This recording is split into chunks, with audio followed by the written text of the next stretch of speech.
this podcast episode, I'm going to be talking about some amazing things like what cards to buy, what cards to sell, how do I sell, how do I buy. I have a slew of questions. You have a $100 budget. What 3 cards would you buy right now to have graded? So you know what I would do?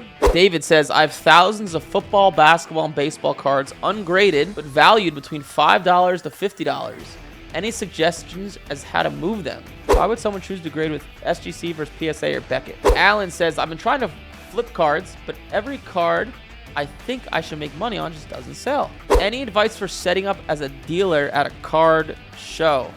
So I started to test running Facebook ads for sports cards. If you don't know who I am, hi, my name is Eric Michael. I've sold over $5 million in sports cards, and about 4 years ago, I started teaching people how to make money buying and selling sports cards through a company I created called Major League Profits, because I truly do think that sports cards is the best and simplest way to make an income online. It changed my life. I got into it in 2015, way before it was cool, way before the pandemic, and I got really good at it, and I started teaching people how to do it in 2020.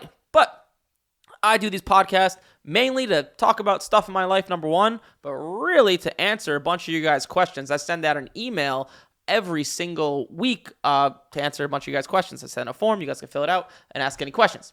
So, we'll go over some questions first. So, question number 1, Scott. I belong to your school program. So, if you don't know what he's talking about, our school program is something that's $47 a month, and there's like trainings in there. There's a weekly coaching call. There's like a Facebook group type of community. That's what school is, SKOOL. It's like a very up-and-coming platform and software for like coaches. I've done my first grade and sold my first card. It was of Jackson Merrill. Well, you probably made good money because he's went up a lot in value. What sport is good to sell right now? So that's actually an interesting question. So right now, while I'm speaking, it's November, and we're heading into the holidays. And to be quite frank with you, the way the sports card market works is it usually from like up until the football season, it goes up. And when the holiday starts, it kind of goes down because a lot of people, right, they put their money into presents and gifts. And during the holidays, sports cards are not that good to sell, more to buy. It's a great time to buy. It's not good to sell because things are very cheap. The market dies down every single year. This happens like clockwork. It's actually funny. Every single year, people panic and they think the sports card market is crashing. It's over. Happens all the time around Christmas and Thanksgiving, and then it pops back up in January and February. But if you think about that, right, since the sports card market is slower, what does that mean? Well, it means prices are down, and if you really want to do things correctly, you'll buy a bunch of stuff in November and December. Well, it's cheap, especially baseball, and sell it in January and February, and the market ticks back up. You get it for cheap and sell it while it's on the rise in January and February, and hopefully you got these cards graded so you made even more money. So, to be honest, like even me, like, and my students, like very rarely are they selling cards like November, December. Like there's hotter times to sell and hotter times to buy. Like February, March, hot times to sell. And then like April, May, June, hot times to buy. Then like July, August, September, hot times to sell. And like October, November, December, hot times to buy. Because when the market's lower, you want to buy. When the market's hot, right before the football season, right around when baseball started, you want to sell, right? Kind of common sense, but it took me a long time to figure that out. But hopefully that answers your question, Scott. Victor says, do you ever use COMC to buy and sell cards? If you do, is it a good site? So me personally, I've coached, some of my coaches have used COMC. I personally have never. I understand what they do, right? They'll bulk sell cheap cards for you. There's a ton of cards in there. It's almost like a marketplace like eBay. I think I've actually bought one card on there before, so I can't speak to it that much. I know I have a lot of students that will bulk sell cards on there, and it's just really easy. Like these cards that are $1, $2, and you have hundreds of them or thousands of them, they will go and sell them for you and list them because for you it's not worth it, right? A few dollars, and they take, I'm not sure the exact percentage, but for bulk selling, I've heard it's pretty good, and I've actually seen it work pretty well, but I can't speak to it that much because I have not used it much before. But it's a good service. They're going after a part of the market that's, all these cards, these people break open these boxes and packs, and some of you guys watching this might be able to relate. you have all these cards that are worth $1, $2, $5, $10, and it's not worth your time to go and sell them because it just takes so much. It's not worth it to list all these cards on eBay. Listing cards on eBay is a pain in the ass to get like $3, right? But they will do that for you, which is cool. Ooh, Greg, you got a good question. When is the best time to sell NFL cards? After the draft, before preseason? So here, let me go to the iPad to explain how this works, right? NFL. So NFL is the biggest moneymaker.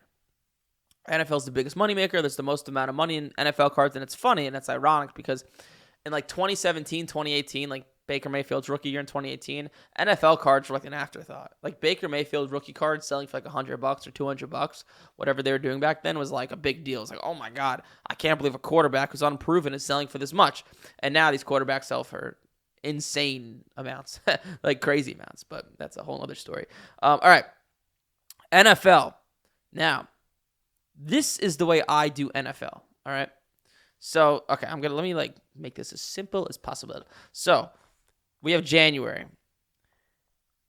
January, I love to buy guys who are in the toilet. Buy QBs, I should say, in the toilet. So, and honestly, I do this in February too. So the February and January, I buy guys who are towards the end of their season, who are not going to make the playoffs, who nobody wants, who are just in the toilet. So a good example of this last year was Kyler Murray, right? He was injured, or the Cardinals didn't make the playoffs, and no one wanted him anymore. And I bought him at the end of the season. His prices were super cheap. Like, if you go back here, instead of me telling you, let me just show you. So let's pull up like a Kyler. Let's pull up a simple card. Kyler Murray silver. I'm still getting used to typing on this thing. This is actually the first time I started using an iPad. Funny enough. All right. Let's check this out. So we have, where are we here? Okay. Look at this. Okay. So this is, can I go farther? It doesn't matter. All right. So if you look here, right, we have November 17th, this Silver Prism card was $290. This is a good indicator of his market because this is a commonly sold liquid card. And look what happens towards the season. This is what I like to buy. Right around here, January, this card dips down to 150. Right? So it goes down to 150. And this is when I like to buy these guys who are in the toilet. Right here. Right here in like January, February. And you can see what happens in the preseason.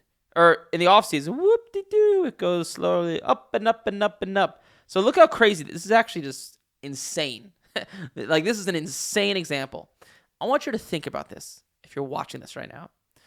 Look here. You could buy this card for like $190, right? And on February 12th. He has not played a game, right? He has done nothing. You could buy a bunch of these cards, and if you go and sell this card before the season, you have basically doubled your money. This card's worth $360 now. Now, why did this happen? Well, right here, you can see a nice little spike. What do they do right here? Well, they picked up Marvin Harrison Jr. And people just, like, these quarterbacks just begin to build hype, especially Kyler Murray. My opinion, he's a pretty good quarterback. I mean, Cardinals have never had the greatest team. They made the playoffs one year. They compete in almost every game. So I think Kyler Murray is a pretty good quarterback. He's exciting. He's exactly what people want. And just no one wants to buy it right here. Right? What are people doing over here, right? They're buying baseball. They're buying the playoff quarterbacks like Patrick Mahomes and Josh Allen and those guys who are better. So it's a great time to go in and buy. And then whoop-de-doo. So I made some decent money on Kyler Murray. I should have bought more, but I was just so busy with Major League Profits. I wasn't able to like go to card shows and do what I wanted. But so going back to the handy dandy notepad, that's a good example of someone like Kyler Murray, right? And then like February and like March and even some April. So this is where I buy like loser playoff QBs. And also, and how do I do the and symbol? I'm going to fuck this up. Is this how to do the and symbol? No, that's wrong. Loser playoff quarterbacks and anyone. This is where I buy anyone. But the guys like Kyler Murray, I'm trying to think of some others, like Trevor Lawrence. He didn't go up as much as I would have liked, but that's where I buy them here, right? I buy like the guys who are really in the shitter right here. And then I wait for some of the guys who lose in the NFL playoffs, like Jordan Love, right here.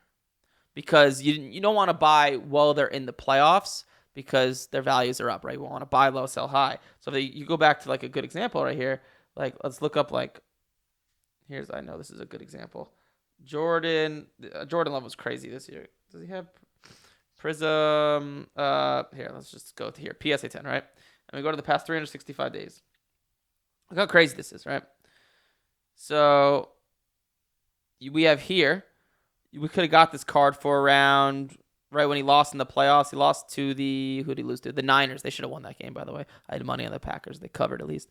But we could have bought this card after he lost for like 105, and this card specifically actually never went up much, which is interesting because check this out. So this is sports cards in a nutshell for you. So like if we look at his see, not every card. That's why I don't invest in base Prism because they don't go up a lot. So this is like the type of card like I would invest in, right? So like I would buy this card down here right after he lost in the playoffs. This card was like about $1,200, and he just gained a lot of excitement and hype. People were like, "Oh my God, Jordan Love's a great quarterback. He's gonna be like Brett Favre and Aaron Rodgers, and whoop-de-doo, woo!" And it goes all the way up to plus 2,000 or 2,000 or more. And then the season starts, and he gets injured against the Eagles, and whoop, we're back down. But you want to right here, right? You buy after he loses in the playoffs while he's in the toilet. And then you sell up here before the season, and look how much money you can make, right? And this is buying a card already graded, right? You could buy this for $1,200 and beep, double your money. Now that doesn't happen every time. He was hyped a lot for whatever reason, but that is like how to make money, and that's like what I just showed you is buying cards already graded, like they just literally buy them. They sit on your desk just like those cards behind me, and they went up a lot in value. Imagine if you were buying those cards to grade. If you're buying them raw to grade, right? If you buy a card and get a 10, it'll double or triple in value a lot of the time. Pretty good money, right? So hopefully that answers your question, Greg. I thought that was a good answer on my part. I have a Malik Willis Contenders Optic Neon Marble on-card auto. What do I do with it? Sell it. He's never going to start again. Sell it for what you can get. If it's in good condition, get it graded. I mean, whether the card's worth $300, $500, $1,000, just sell it now for what it's worth. I mean, I could try to tell you what it's worth if you want to look. So let's see. I don't know if this is going to pop up here, but Malik Willis Neon. What was it? You said it was a neon marble. I don't know if this is going to pop up. Oh, we're talking about this card right here. Wow, this card's worth like nothing. So one sold for 61. Yeah, the card's probably worth he's playing better. It's probably worth like $100, $200. I would just get it graded if it's a good condition, then sell it on eBay. I'll just auction it. I'm not exactly sure what the card's worth. Probably around $200 if I had to guess. Someone just asked me, is Ohtani a forever hold? If there were to be a forever hold, it would be Ohtani. Well, it just depends on like your budget. I mean, me right, I do these podcasts and the whole Major League Profits to help people make as much money as possible. And even if you buy $10,000 in Ohtani cards and you hold them for 10 years and they triple in value, you could do more with that money buying cards, flipping them, and getting them graded. You'll make more time. You'll make more money in that time frame. So to me, nothing's a forever hold. My PC is 1933 Gaudy Babe Ruths. Just for whatever reason, I like them. I think they're cheap. But those are my forever holds. But nothing will ever fundamentally change your life like starting a business and having income come in and new cash come in every single month. And that's kind of my purpose in life over here to help you guys do that. Let's see. You have $100 budget. This is Paul speaking. They're asking me a question. You have $100 budget. What 3 cards would you buy right now to have graded? All right. Right to the point. I like it. So you know what I would do? I mean, you don't need 3 different cards. All you need is one. I was looking the other day. Caitlin Clark. Hear me out here. Hear me out. Hold on. Oh, I spelled her name wrong. I think Caitlin Clark. This card right here, check this out. I got your answer here, buddy. Don't you worry. So check this out.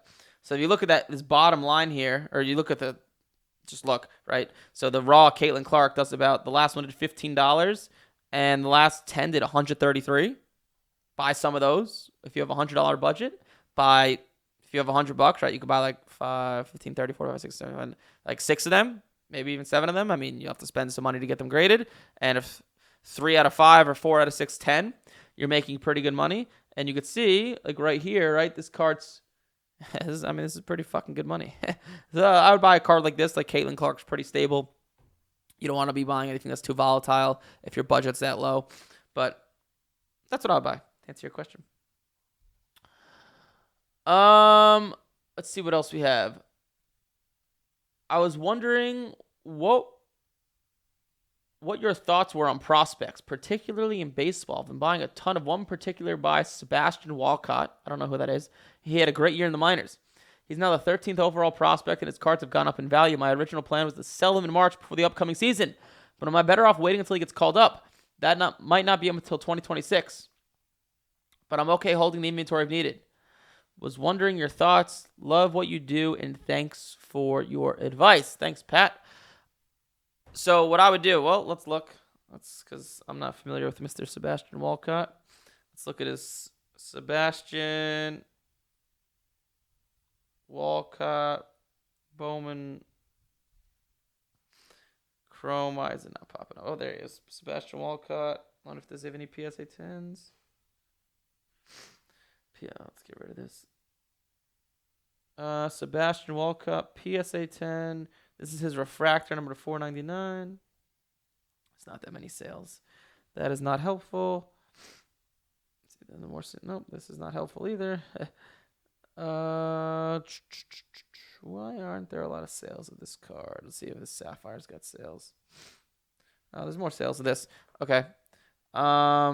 This isn't a good indicator of his market because Sapphires are weird. Here we go. Okay. So this card was like $14, and now it's like 30 something. Yeah, so it's like his value's doubled. But what I would do, let me go back to that question, Pat. So, okay, so 2 things. Number 1, let me pull out the handy dandy notepad here, right? Let me explain to you how economics works real quick. So to answer your question, I would try to sell it in February and March, right? So, I don't like that color. So, right. So we have Sebastian Walcott, right? Let's say you, Mr.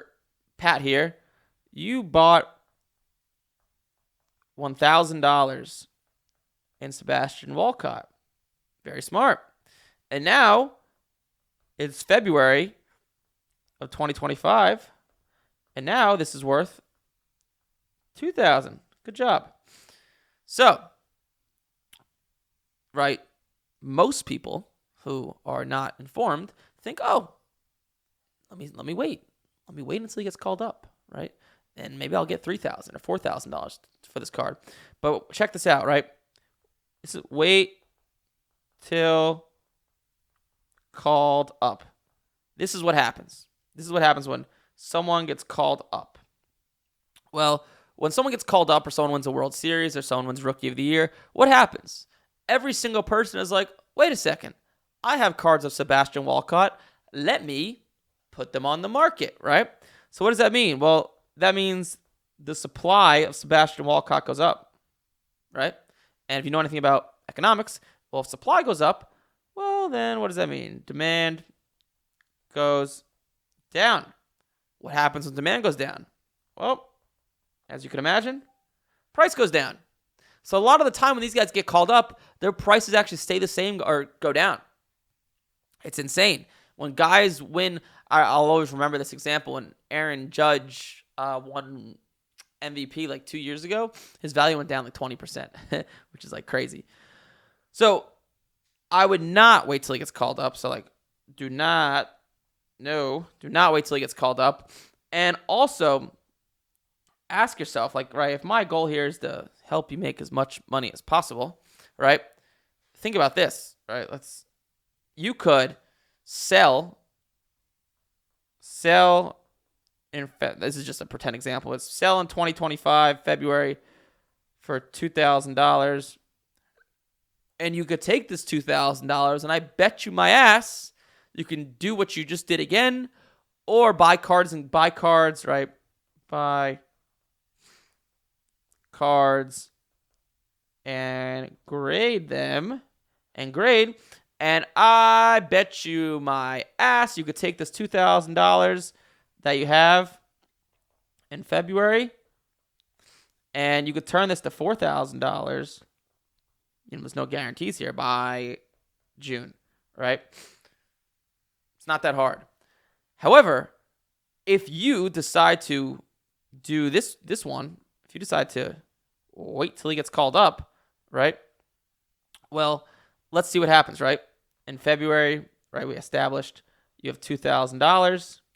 And let's say he gets called up with that whole like arbitration stuff when guys get called up. And let's say September, let's say you're really lucky. Let's say you're super lucky, right? And this goes up 50% in value, which is probably not going to happen, which means it's worth $3,000. So the point I'm trying to make here is this example is not guaranteed, but you can make much more money, much faster, much quicker, much more predictably, as this example right here, right? Waiting till he gets called up, that is just usually not a good idea because you're just hoping and praying, right? I want you to make as close to guaranteed money as possible. So the simple answer is I would not. It doubled in value. I would actually go and sell it now, to be honest. I wouldn't even wait till February. Or definitely don't wait till March because he'll play in spring training. If he plays bad, it'll go back down. Like, you got lucky. What up in value? Take the money, put it into something predictable. That'd be my advice. Why does your program have such high startup costs? That's a good question. So I wouldn't say they're that high. But yeah, we don't let anyone into the program unless you have like a few $1,000s to spend on cards because we really don't want anyone joining the program unless we know we can make them like at least like $1,000 a month. And having just a few $100s at your disposal, there's not much we can do.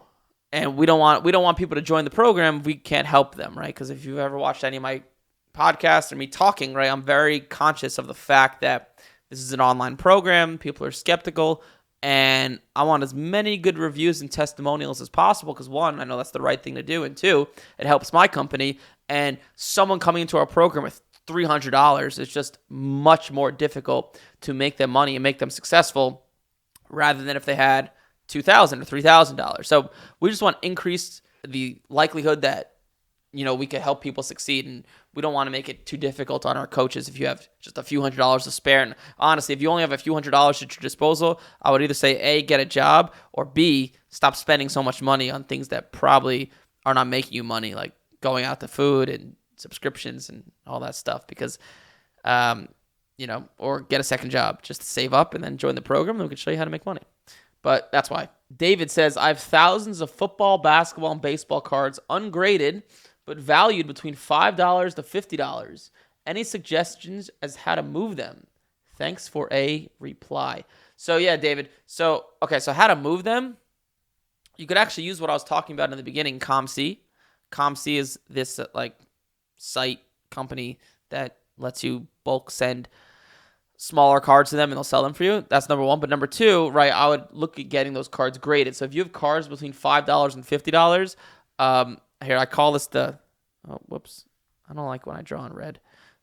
Right, so if you have cards already, you want to use something called the 2x rule. All this means is you want to make sure you're going to at least double your money if you're going to send a card to get graded. So since you already have these cards, right, the cost of these cards is $0. I know you probably were breaking and opening up boxes and packs, so it's not $0, but you already have them, so it's $0. And grading cost, all right, to get a card graded, the cheapest service, well, I'm speaking right now, is $19. So your investment, right, your total investment is a staggering $19. So, $19. So I want to ask myself, okay, if I'm going to send this card in for grading and it's in good condition, can it get at least a PSA 10? If you can get a PSA 10 and I can at least double my money, then it's worth it. So what does that mean? I need to net as a 10, at least, this is the way I do it, $38 if my total investment is 19. Now, you're going to have some shipping costs and stuff, but this is just keeping it simple. So if you need to net at least $10 as a net at least $38 as a PSA 10, well, you could assume there's going to be some sort of fees, eBay fees, shipping, all that stuff. So long story short, I want this card to sell for at least $50 as a PSA 10. If you have cards already, that is what I would look for. If the card sells for at least $50 as a 10 and you think the card's in good condition, send it in for grading. If it's not worth at least $50, I wouldn't do it. It's not worth it in my eyes. You could take that money and put it into a better vehicle. So that's my rule for grading cards, and that's my rule for buying cards. It's not just cards I have already. Like if I'm buying a card for $100 and spending $20 to get it graded, I want to make sure I can at least double my money on my total investment if the card grades a 10. It's my rule. Let's see. Someone who didn't put their name, Mr. Anonymous, says, is an SGC the equivalent of a PSA 9? Why would someone choose to grade with SGC versus PSA or Beckett? Oh, that's it's a loaded question right there, my friend. Okay, let me explain how this works. All right, so we have. Let's break this up. This is actually a good question. Let's break this page up into three. Right? So we have PSA, we have SGC, BGS. BGS stands for Beckett.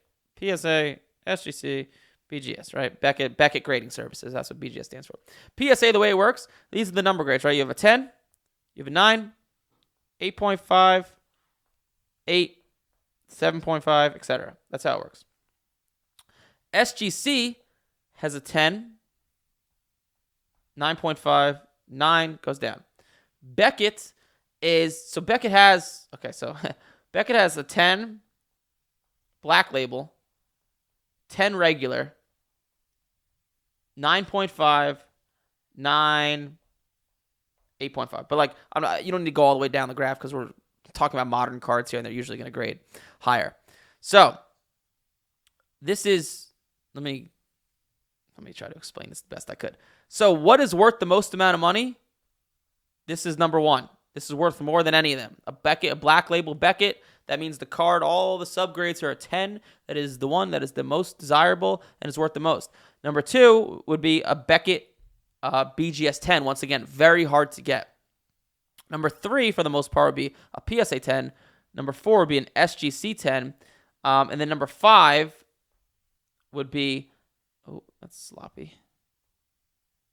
Number five would be a Beckett 9.5. This is this is just generally speaking, worth the most to the least, okay? And then this would be like 6. This would be like an SGC 10 and PSA 9, or SGC 9.5 and PSA 9 are kind of equal. And then this would be 7. So that's kind of the 1, 2, 3, 4, 5, 6, 7 of worth the most to the least, generally speaking. Now, if I'm sending cards in for grading, right? So I've sent in thousands of cards for grading. This is just me ballparking here. So a PSA 10 for me happens about 70% of the time. A Beckett Black Label for me happens 0% of the time because it's never happened to me. A Beckett 10 for me, when I send cards in a Beckett, happens maybe 5% of the time. A Beckett 9.5, this is about 70%. SGC I've barely sent to, but I'll talk about SGC in a second. So the reason you send cards to PSA, in my opinion, is the best bang for your buck. A Beckett Black Label is worth more than anything, but you could see from this little whatever I just put together here, it's impossible. Or it's very, very difficult. So is a Beckett 10, even though it's worth more than a PSA 10. And SGC 10 is worth like 10 to 20%, maybe like 20% less on average than a PSA 10. But the reason you would send cards to SGC if you wanted them back faster, like if your budget is smaller, I'd probably say go to SGC just so you could turn over the cards quicker, if that makes sense. Because PSA, the downside is it takes the longest, like a month, 2 months, depending on what grading service you're using. But this is how it works. This is how like the grading scale works. And but yeah, like Beckett, to be honest, modern cards, maybe some Pokemon, because Pokemon cards get 10s a lot of the time, and you could actually kind of make it worth it, knowing that a 9.5 is going to sell for less, but a Beckett 10 is going to outsell a PSA 10. Sometimes it's worth it, but usually you're never sending modern cards to Beckett. Beckett kind of fell off, to be honest with you, during the pandemic, and you're really never sending cards to Beckett. It's really PSA is where you send cards. SGC, if you want them back faster. Okay, if your budget's smaller, I'll go SGC. And SGC is probably a little bit easier too. Hopefully that answers your question. All right. Let's see. Alan says, I've been trying to flip cards, but every card I think I should make money on just doesn't sell. I couldn't join your system because I can't afford it, and I can't afford to buy the kinds of cards that can be flipped. I'm now deep in a hole and can't buy any cards to flip. How do you do this on a shoestring budget? So honestly, if you're on a shoestring budget, you should not be starting a business. You should not be trying to flip sports cards. To be honest, I mean, I'm not Mr. Financial Advice over here, but sometimes I feel like it's necessary. And save money. Get rid of all your expenses.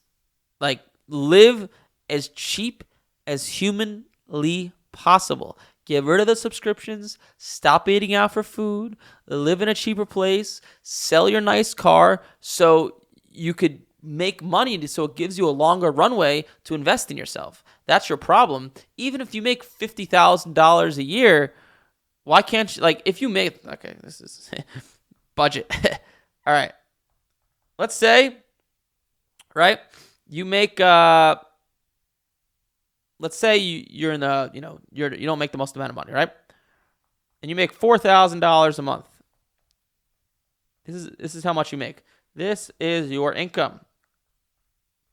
So many people spend all this, but you shouldn't, right? So after taxes, this will be about what? Call it, I don't know, $3,000 a month. After taxes, right? And unless you're living in New York City, which you shouldn't be if you're making this type of money, you can easily get away with, ready? Check this out. Your rent equals $1,000 a month. If you're frugal, you could easily find a car that costs you $150 a month. Food, if you go grocery shopping and stop going out to eat so much, and you cook, I mean, easily like $500 a month. So you have your car, you have your food, you have your rent, and you can work more. And this is a great line from Alex Hormozy. He says, the best way to save money is by working more, because when you're working, you're not spending money and you're making more money. So work more, but these are your core expenses, right? And maybe there's like miscellaneous, right? Shit happens in life. And, call this another like $500 a month, right? So this equals out to $1,000, $1,150, say $1,000, $2,000, $2,150, right? And this is like, if you really like, you could make this cheaper, but this means you're saving, right? You're saving $850 per month. This is not hard. Stop caring about what other people think, right? Live cheap. And you save $850 a month. You do this for 3, 4, 5 months. You have $3, 4, 5 grand extra to spend, and you're good. So for those of you guys that have a small budget, I would actually say do not buy and sell sports cards. Do not start a business. You can't. It's very hard to start a business if you have that tiny of a runway and you have $500 to work with. It's very difficult. So do this. Save money. Stop caring what other people think. Get rid of all the bullshit that's not actually making you money, and you could buy all that bullshit later on in life. Like, I was cheap for years, and now I have an excess of money, and I could do what I want with it, but I don't have any of this nice shit, and you should be doing the same exact thing. Like, don't you want to, this is what's best for you, your family, your mental health, everything, right? And so many of you guys, Americans just in general, they spend what they make, but don't, right? Save. This is very possible. And rent, honestly, could be cheaper than $1,000 a month. So that's my answer. For those of you guys who have a small budget, yeah, you could buy cheaper cards, sure. But buying a $75 card and waiting a month to get it back and making $100 on it isn't doing shit for you. Save your money, get a few $1,000s, and then get the ball rolling. That's what I would say. Hopefully that's my financial advice for the day. Let's see. How do I sell my Michael Jordan cards? It's a broad question, my guy. eBay or Facebook groups. Probably Facebook groups is the best option. Should I invest in Scottie Pippen Jr. cards? Negative. Do not. Most guys don't pan out. How do I sell my card collection? You could send it to either A, you could send it to us. You could send it to me on Instagram. I could look at it. B, you want to look in your card collection for stuff you have graded, but the best general way, in my opinion, to sell cards is through Facebook groups or card shows. Facebook groups, number one, because you don't have to travel. Number two would be card shows. So Facebook groups is my simple answer. So LaBoy, one second, let me take a drink.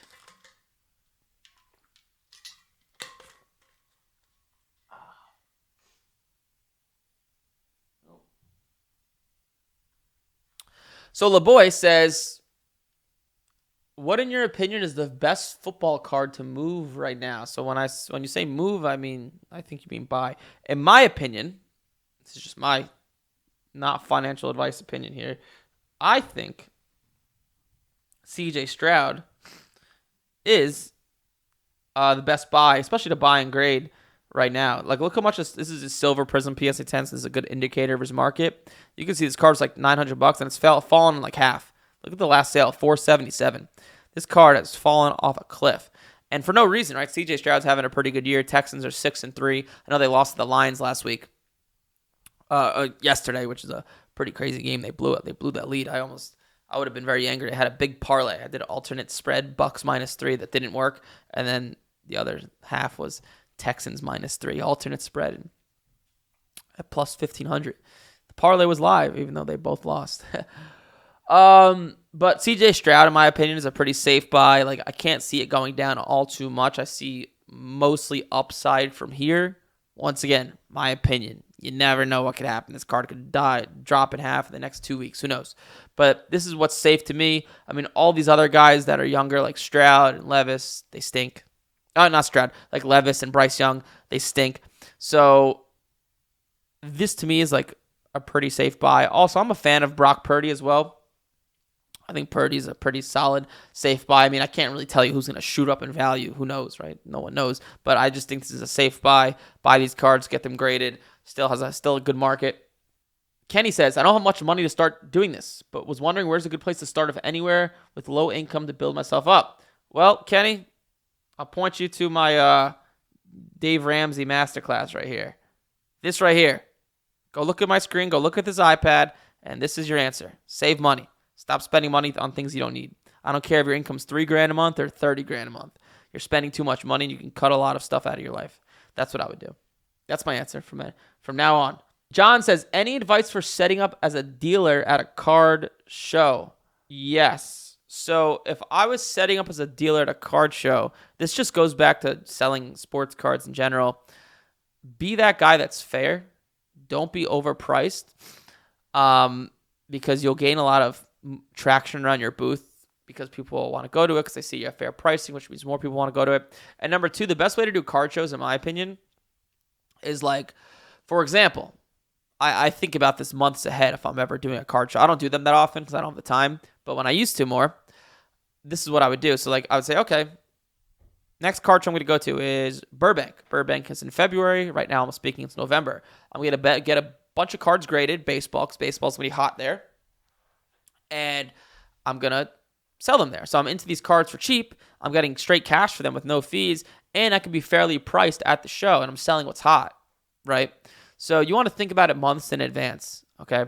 So that's what I would do. Buying cards and getting them graded and bringing them to shows leaves you with big margins. People will give you top dollar at shows a lot of the time, and it's cash. So that's it for the Q&As. I had some other things to talk about.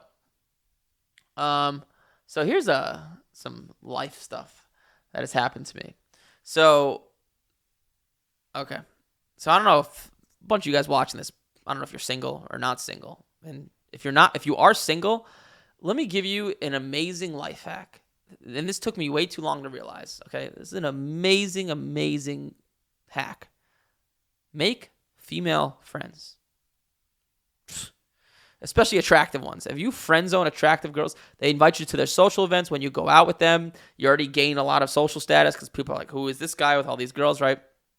Amazing thing to do. I started doing it. I'm really over that like hooking up phase that I did probably for way too long throughout my whole 20s. And amazing thing. So like these attractive girls that will talk to me and, you know, they're cool, pretty, but I would never date them. So I kind of tell them, hey, let's just be friends. And they gain a lot of respect for me because guys don't do that. And one of them invited me out to a town called St. Petersburg. St. Petersburg is next to Tampa. This was not this weekend. This was last weekend. And so she invites me out. It's Halloween. There's like 15 people. And we go to the bar, and I'm with like half of them. There's like 7 or 8 of them.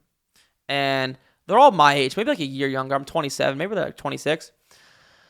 And I guess I sometimes, because I've been very financially fortunate in my life, I like lose track of money.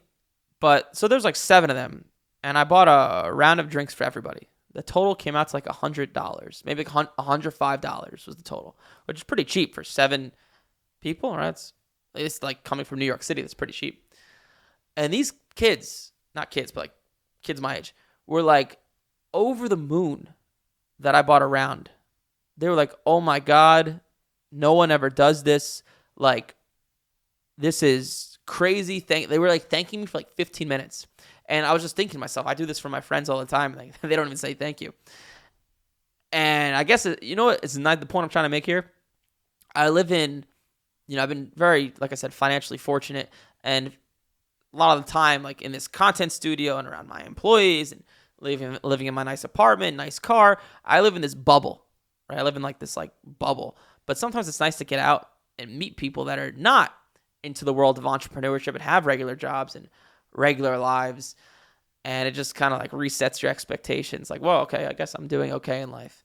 But I just thought that was interesting. Like, I've never been thanked so much in my life for buying a round that was $100. But, you know, I forget $100 is a good amount of money. It's like a few hours of working for a lot of people. That's number 1. Number 2, so I'll have 3 more things to talk about. Some of these are good. Some of these are exciting. So something very rewarding I was able to do. So if you ever read my emails or just watch my content, you'll know that I believe money should be used for 2 things, right? Number 1, money is a tool to make more money. Use it to invest in yourself, invest into assets, and make more money. Number 2, money is a tool, in my opinion, to make the people around you, their lives better. I truly do believe that. Like, because nothing is more inspiring than taking your money that you're so fortunate to have and elevating others. And I had my 2 cousins from my hometown of New Jersey. They just turned 21. One goes to the University of Delaware. One goes to the University of South Carolina. They turned 21 a few weeks ago. So for their 21st this weekend, I flew them out here to Tampa to show them what 21 is supposed to be like. I figured I'd be good for that. And we just did some, you know, amazing things. I belong to a pickleball gym, played pickleball, saw a Red Bull Flug Tag. I think that's what it's called. So we have a boat here, and we drove up in the water and watched. It's like that thing Red Bull does where people build planes, like these makeshift planes, and push them off a ledge. That one. Super fun. Had some drinks. Got bottle service at a club. Did I say saw Gabriel Iglesias, the comedian? So did a bunch of like amazing things. And was it expensive? Pretty expensive. But like I'm once again fortunate where it doesn't really bother me. And it's just one of those things. I believe that's why you should get into entrepreneurship and why you should make a lot of money. Sure, buy yourself some nice things, like live in a nice place, sure. But using it to help the others around you and show them what life could be like, especially inspiring younger people, I think there's nothing better than that. It's kind of funny because my family, as funny as it sounds, they still think like I just kind of buy and sell sports cards and do okay for myself. None of them really know that I own a whole business that with like a bunch of employees, and it's gotten pretty crazy with the whole office and stuff. So this is like the first time anyone in my family besides my immediate family saw, oh, what is this? What has Eric been doing his whole 20s building this business? I think that's kind of interesting. But that was cool. Second to last thing. So if you saw me talk, this is good. This is really good. So I started to test running Facebook ads for sports cards, right? So check this out. This is what I had an idea. I thought this would work because I wanted to come up with like a high level program for my clients and students that would be really expensive, but I'd be able to make them a lot of money. And since I'm really good at running Facebook ads and I'm really good at digital marketing, I said, this is probably a good idea. So check this out. We started to run an ad, and you might see this ad around. It's an image. So it's an image. Whoop-de-doo. This is an image. And on this image, it says, hey, we're looking to buy sports cards pre-1969 and modern cards, right? And this image goes to a form, right? This is a form people fill out. People fill out this form, and on this form, they put what sports cards they have, what years they're from, some of the expensive cards they have. And after this gets filled out, this gets emailed to me. And then I vet it, and if it looks good, I then call the person. Right? So this is what I set up. It's a lot more complicated than this, but it's like the simple thing. Now, this has been going pretty well. A lot of these cards that are coming in through this form right here are pretty good. A lot of $50, $100, $200 lots. You can buy them, get them great, and make a lot of money. And one card that came through, this is fucking crazy. So this guy, I'm working on a deal with him right now. So guess what he has? He has a 2018 Bowman Chrome Ohtani Blue Auto. Yes, from a Facebook ad. I literally did nothing. I turned on the ad and boop, it popped up right in my email. And I've been in touch with them. I'm speaking with them later today. And to show you the cards, actually be good research for me because I still need to do more research on the card here. So Ohtani Bowman Chrome Blue. So it's the pitching. It's the pitching variation. It's this one. So this is a 9.5. SGC 8. Let me just get all these PSA 9. That still hasn't happened. Oh, I can't see. Yeah, there's no sales of BGS 9s. But okay, so this is the card. This is the card, and this graph is not popping up. Oh, because there's no sales. But you could see here, if you look in the middle there, an SGC 8 in September did about 10 grand. A PSA 10, I guess a few weeks ago, did 26,000. So my plan, this is my plan here. I want to pay. I'm going to offer him later. Hopefully he's not watching this. $10,000. And I'm going to get this graded by, I'm going to get this card graded by PSA. And I don't know if this card is going to get a 10. It's probably 50-50. But PSA 10, PSA is probably going to charge me $1,000 for grading cost. And the way I look at this, if this card gets a PSA 9, I think it's an easy $12,000 to $13,000 card. And a PSA 10, well, we just saw what a PSA 10 is worth. PSA 10 is $26,000. So, and this all came from a Facebook ad, which is pretty cool because I didn't have to message anyone on eBay. I didn't have to search. I didn't have to do anything. I mean, had to spend years in my whole 20s studying marketing to understand how to run ads properly. That's a whole other thing. But I think this is super cool. I'll keep you guys updated on how it goes. He has some other cards as well, but I'm speaking to him later. And yeah, I'm excited. I think this card could grade a 10, which would be good money. It's like a $13,000 profit. And I'll leave it off with this. So this is a fascinating thing that happened to me. Or not to me, but to the company. This was last week. And I want you guys to comment and share with me like the reasoning here, okay? I'm not married. I've been single my whole 20s. I've had no responsibilities besides building this company. However, sometimes I cannot understand why men don't take charge sometimes in their relationships, okay? So, a lot of people come into our program, and this is the way it goes. So, this is the way it goes, right? Someone says, "Oh, I love cards." I love cards. I want to get back in. Let me get back in.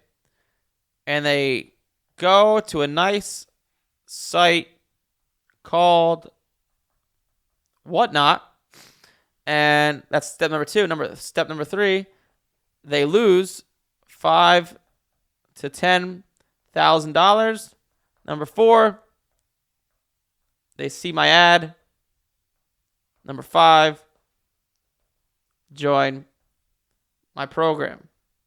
This happens very frequently. All right, people say, I want to get into sports cards. They don't know any better. They start joining breaks and boxes. They lose a lot of money. They see my ad. They're like, oh, shit, this guy's teaching people how to make money. Let me see what he's up to. They think it's good. They join the program. Very common. Now, we had someone last week who was a perfect fit for the program. Had the money, had the time, had the energy, had the motivation, everything. And his wife, not him, his wife on Whatnot in the past few months lost $6,000. Okay? His wife lost $6,000. And he was thinking about joining the program. He left a deposit to join the program. He was talking to one of our sales guys. And I just am flabbergasted at this story. Leaves a deposit and messages us the next day saying, you know what? I need that deposit back. I can't join. And our sales guy said to him, oh, yeah, no worries. Here's your money back. What decided you not to join? He says, my wife won't let me. And then this got to me. I was told of this. And I actually talked to the guy. I said to him, the same wife who lost $6,000 on a Whatnot won't let you join a program. And the same wife who lost $6,000 is the one making financial decisions when you make all the money for the household. Am I understanding that right? And he was like laughing. He's like, yeah, it's insane. She's crazy, blah, blah, blah. Can someone rationalize with me how if you make all the money in the house and your wife, he told me his wife has a gambling problem, so the one who doesn't make the money and has a gambling problem is the one making financial decisions. Am I crazy? I know I have a program and I have a sales team. We sell people into it, but we only sell people into it that we think would be good fits. So listen, we hear this stuff all the time. My wife won't let me. It's not the right time, blah, blah, blah. But this guy wanted to join so bad, and he wouldn't because his wife, who doesn't work and has a gambling problem, is the one making financial decisions. Somebody explain that to me because I've been single for a long time because I don't understand it, and neither did the guy. He just didn't have big enough balls to put his foot down, which is just I can't understand. I can't understand why you would ever that's like me when I was younger. When I first started to buy and sell sports cards, my parents, who were work for my dad's a lawyer for the government and my mom is a part-time professor, even though I love them, I didn't want to take financial advice from them because I wanted something better. Why would I take financial advice from someone who's not where I want to be, right? Pretty common sense. But especially in this scenario, you're taking advice from your gambling addict wife who doesn't work. People. Anyways, hopefully you enjoyed this podcast. If you ever have a questions or want to get a hold of me or want me to answer some questions on this podcast, if you want to join our email list, there's probably a link somewhere. If you opt in, there's a training on the next page. But once you opt in, you'll be put on our email list. If you give us your name, number, email, we send out this email once a week. Ask if anyone has any questions. That's where I get these questions from. Or you could leave a comment. I try to go through the YouTube comments and Instagram comments as much as possible. Wasn't able to do that today because we had a lot of questions. But hopefully you like this stuff. Like, comment, subscribe. I'm going to throw another video I think would be a good follow-up to what you just watched here. But like, comment, subscribe. I'll see you in the next one.